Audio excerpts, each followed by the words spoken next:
Sejumlah bangunan-bangunan kokoh zaman peninggalan kolonial langsung menarik perhatian saya. Ini bukan Eropa, melainkan kota destinasi liburan yang ada di Jakarta. Di sini kita seperti dibawa ke zaman dahulu, di mana kita bisa melihat Batavia ratusan tahun yang lalu dengan bangunan yang masih kokoh dan barang yang masih tertata rapi. Hey everyone, saya Faisa. Sekarang lagi di Kota Tua, tempat bersejarah dan juga objek wisata di Jakarta Pusat. Nah, sekarang saya lagi di depan Museum Fathahillah. Abis ini, gue bakal berkunjung ke Museum Fathahillah. Yuk, ikutin!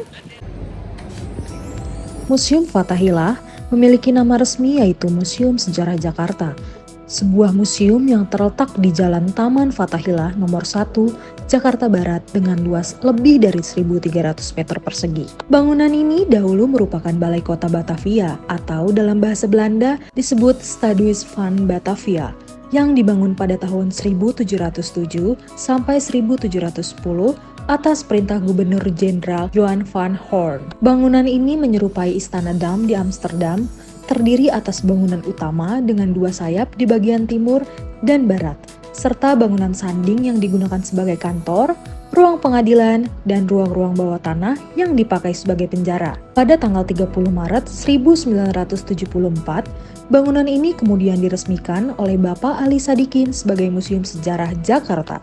Hai guys, bersama saya Faisa. Nah, saya sekarang lagi di Museum Fathahillah nih bersama Kak Hani. Oke, hai Kak Hani. Halo. Kalau boleh saya tahu nih Kak, latar belakang Museum Fathahillah nih apa sih Kak? Kalau latar belakang mungkin saya bisa ceritakan mengenai sejarah bangunannya. Jadi bangunan ini mulai dibangun pada tahun 1707 oleh pemerintah Belanda di bawah Gubernur Jenderal John van Horn dan selesai pada tahun 1710 di bawah pemerintahan Gubernur Jenderal Abraham van Riebeeck. Jadi fungsi bangunan ini sebagai pusat pemerintahan orang Belanda. Namun ketika Jepang datang menjadi Indonesia tahun 1942 sampai 1945, Gubernur ini beralih fungsi menjadi markas Dainokuan Jepang.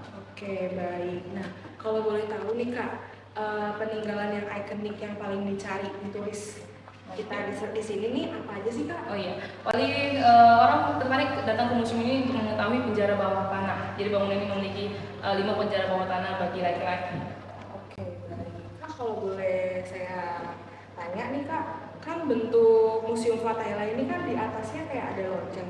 Itu berfungsi untuk apa ya Kak? Oh, lonceng itu, jadi bangunan di atas bangunan ini memiliki lonceng dikenal dengan lonceng kematian. Jadi dulunya itu kalau ada eksekusi mati, yaitu hukuman gantung atau penggal kepala, lonceng akan dibunyikan sebanyak 3 kali sebagai tanda akan terjadinya eksekusi dan untuk memanggil rakyat sekitar untuk melihat eksekusi itu. Apakah eksekusi tadi kematian itu dilakukan secara langsung di museumnya atau di luar museum itu? Oh iya, di luar. Mungkin kakak bisa lihat di bagian halaman depan museum dan sebelah kirinya adalah tempat terjadinya eksekusi. Nah Kak, untuk Museum Fathahillah ini ramenya tuh di hari apa aja sih Kak? Oh, kalau ramenya itu hari weekend ya, hari Sabtu dan Minggu. Jadi pengunjung datang sekitar 1.000 sampai 2.000 pengunjung. Sangat ramai ya Iya. Kak? Nah, untuk orang-orang yang mau datang ke Museum Fathahillah nih, harus menyiapkan uang sebesar berapa sih Kak? Jadi kalau masuk museum Sejarah Jakarta bayar tiketnya untuk dewasa Rp3.000 dan untuk anak-anak atau pelajar Rp2.000.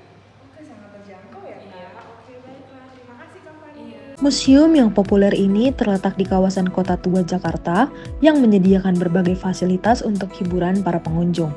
Kebanyakan, para pengunjung menghabiskan waktu di sekitar tempat wisata ini untuk berfoto. Meskipun begitu, masih banyak hal lainnya yang bisa dijelajahi dan dinikmati keindahannya di dalam dan sekitar museum ini. Tentunya, bangunan ini dengan desain yang unik memiliki sejarah tersendiri. Tidak hanya sebagai balai kota, museum ini juga seringkali digunakan untuk berbagai hal lainnya. Terkadang digunakan sebagai tempat pengadilan, kantor catatan sipil, tempat warga beribadah di hari Minggu, dan Dewan Kota Praja. Selain itu, pada tahun 1925 sampai 1942, gedung ini juga dimanfaatkan sebagai kantor pemerintahan Provinsi Jawa Barat. Lalu, pada tahun 1942 sampai 1945 dipakai untuk kantor pengumpulan logistik Dai Nippon dan pada tahun 1952 digunakan pula sebagai markas Komando Militer Kota atau KMK. Oke pemirsa, itulah Kota Tua Jakarta.